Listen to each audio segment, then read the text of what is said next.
साध संगत जी प्यार से कहना धन निरंकार जी। आओ साध संगत जी। दास कुछ शब्द बोलेगा, आशा है प्रमाण करें। महापुरुषों, जैसे इच्छाएं और अहंकार। महापुरुषों, दास को एक कहानी याद आ रही है कि एक राजा था, उसकी प्रजा में एक ऐसा भिखारी था जिसका बर्तन कोई नहीं भर पाता था। सत्संग जी, राजा ने सोचा कि इस भिखारी के बर्तन को मैं भर दूंगा। तो सत्संग जी, जैसे ही भिखारी राजा के सामने आया, राजा ने उसके बर्तन में अपनी सारी धन दौलत, संपत्ति, कीमती हीरे जवाहरात और मोती आदि डाल दिए। सत्संग जी, लेकिन सत्संग जी, उसका बर्तन नहीं भरा। यह तक बात आ गई कि राजा ने अपने सारे राजपाट भी उसके बर्तन में डाल दिए। सत्संग जी, फिर भी वह बर्तन नहीं भरा। आओ महापुरुषों, तब राजा ने उस भिखारी से पूछ ही लिया कि आपके बर्तन में इतना कुछ डाल दिया गया है, पर यह बर्तन भर क्यों नहीं रहा है? तो महापुरुषों, भिखारी बोला कि मेरा यह बर्तन इंसान की इच्छाओं से बना हुआ है और इच्छाएं कभी खत्म नहीं होती। संतुष्ट और कृतज्ञ होने की बजाय नाशुक्रे हो जाते हैं। सत्संग जी, सत्संगत शुक्राना तक नहीं करते और हमारी इच्छाएं बढ़ती ही जाती हैं। सत्संग जी, हमें अपनी इच्छाओं को सीमित करना है और अपने मन को भी काबू में रखना है। सत्संग जी, सत्संग जी, एक शायर ने भी लिखा था कि हसरतों का हो गया इस कदर दिल में हजूम, सांस रास्ता ढूंढती है आने जाने के लिए। तो महापुरुषों, तो हमने अपने मन में इतनी हसरतें और ख्वाहिशें पाली हैं सत्संग जी, कि सांस भी खुलकर नहीं ले पा रहे हैं, क्योंकि इच्छाओं ने हमें नियंत्रित कर लिया गया है।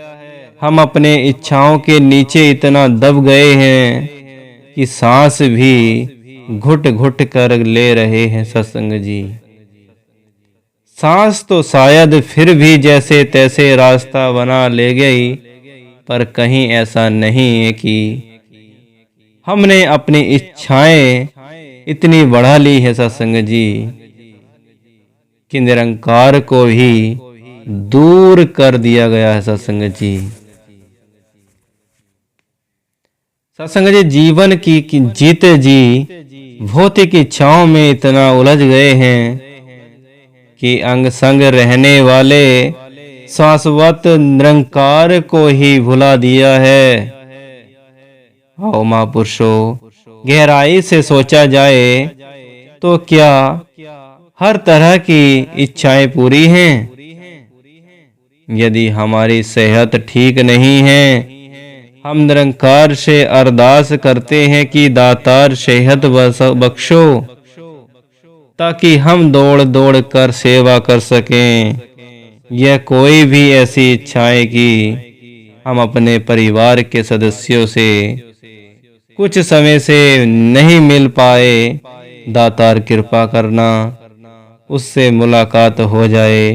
इस तरह की इच्छाएं और स्वास्थ्य भरी इच्छाओं से बहुत अंतर होता है। सत्संग जी, ऐसी इच्छाओं के नकारात्मक पहलू नहीं होते, पर जहां वो इच्छाएं आ गई जो हमारे अहंकार को इतना प्रबल कर देती है कि हम इंसान से हैवान बनते चले जाते हैं। सत्संग जी,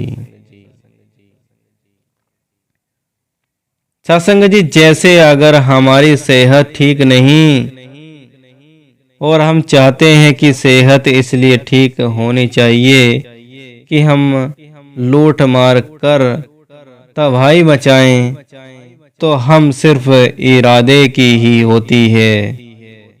यदि हमारी इच्छा के पीछे सोच पावन है, कुछ सकारात्मक परिणाम लाने के लिए किसी भलाई या परोपकार वाली है,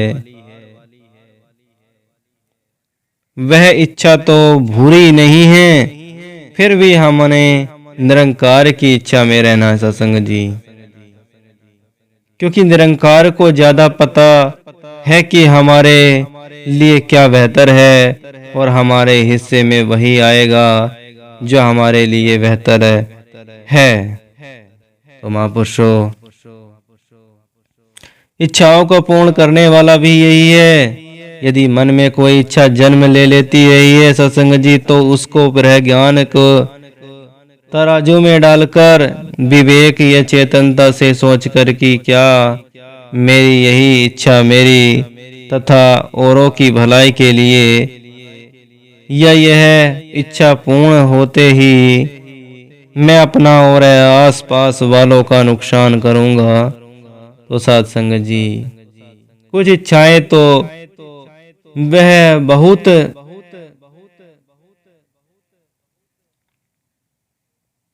बेमतलब सी भी होती है सत्संग जी। जैसे एक छोटी सी कहानी कि एक कुत्ता हर रोज एक गाड़ी के पीछे वीरी ताकत से भौंकता हुआ तेज गति से दौड़ता था सत्संग जी। सत्संग जी यह सिलसिला रोज बनता था सत्संग जी, और गाड़ी में बैठे हुए दो व्यक्ति रोज यह देखते थे। एक दिन यह व्यक्ति ने दूसरे व्यक्ति से पूछे कि इसको क्या चाहिए